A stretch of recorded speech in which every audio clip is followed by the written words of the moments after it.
दोस्तों बेहतर समझो तो अज लाइव अचे दोस्तन के बुधाइजे कुछ दोस्त अज पुछड़ीअ जा फंक्शनल लीग जा विया हुआ पुछड़ीअ में चक्कर ॾेई आया ऐं इहो क्लियरली ॿुधाइण चाहियां थो त हीउ जेको पुछड़ीअ में पानी फुटो आहे इन जी वजह सिर्फ़ ऐं सिर्फ़ मुस्लिम लीग फंक्शनल आहे।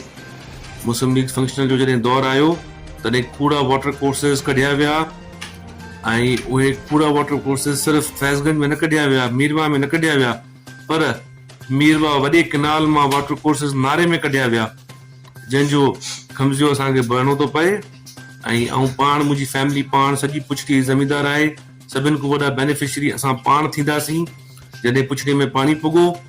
ऐं क्लियर करणु थो चाहियां त हीउ पानी खुटो मुस्लिम लीग जे टाइम में आहे ऐं उन ज़माने में रुॻो पूरियूं एफआईआरियूं थींदियूं हुयूं ऐं सभिनि नोटेबल्स ते एफआईआरियूं हुयूं। अगरि यादि हुजे त असांजे साजिद बामर साहब ते एफआईआर, मुंहिंजे चाचे बालम खान ते एफआईआर, असलम खान ते एफआईआर।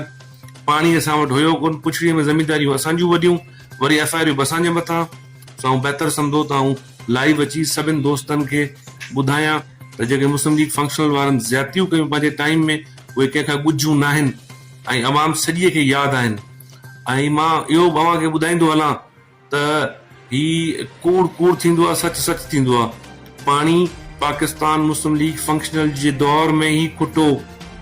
छा इहो मूंखे ॿुधाईंदा? सॼी अवाम खां पुछां थो त इहो क्लियर करे ॿुधाइनि त उन्हनि आख़िरी फ़सुल कहिड़ो कयो।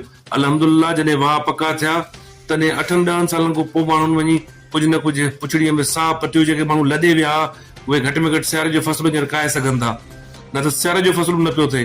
ऐं खोड़ माण्हू नाला खणी सघां थो सभई माण्हुनि जा, सभिनि ॻोठनि जा, जेके माण्हू लॾे हलिया विया हीउ इलाइक़ो छॾे, पर अल्हम्दुलिल्लाह असांजे दौर में हू मोटी अची वरी हिन इलाइक़े में आबाद थिया। मौलवी मल्हार राजपर जो ॻोठ हुयो, सॼो ॻोठ पाणी न हुजण जे करे लॾे वियो, अल्हम्दुलिल्लाह वरी मोटी आयो आहे पंहिंजी जाइ ते। इहे असांजा सदर राजपर आहिनि, पंहिंजी जाइ ते वेठा आहिनि, ज़मीनूं आबाद पिया कनि। ऐं तव्हां साईं तनवीर शाह वारनि, साईं मुश्ताक शाह वारनि जी ज़मीनूं गैर आबाद हुयूं, अल्हम्दुलिल्लाह हाणे आबाद थी वियूं आहिनि। बाक़ी हाणे प्रोपेगेंडा करण लाइ त खोड़ कुझु आहे, सॼो ॾींहुं पिया प्रोपेगेंडा कनि, ॿियो त को कमु आहे कोन।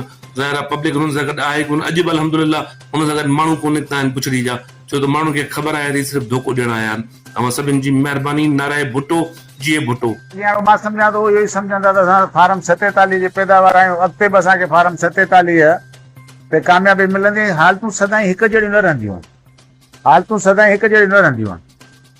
ऐं मां इहो चवंदो इतफ़ाक़ी शायदि इतफ़ाक़ी सम्झिजे जो MPA थी विया जो हिननि जो इन्हनि पासे पब्लिक जे रिलीफ वारे पासे किथे बि कंहिं बि डिपार्टमेंट में कहिड़े बि हिसाब सां किथे बि असां हुननि जो इंट्रस्ट नथा ॾिसूं। इन करे इहो इंट्रस्ट पैदा करणो पवंदो, छाकाणि त अॻे पोइ हिननि माण्हुनि जे जेके हिते असांजे इलाइक़े जा माण्हू आहिनि फैज़गंज जा, उन्हनि वटि असांखे वञिणो पवंदो।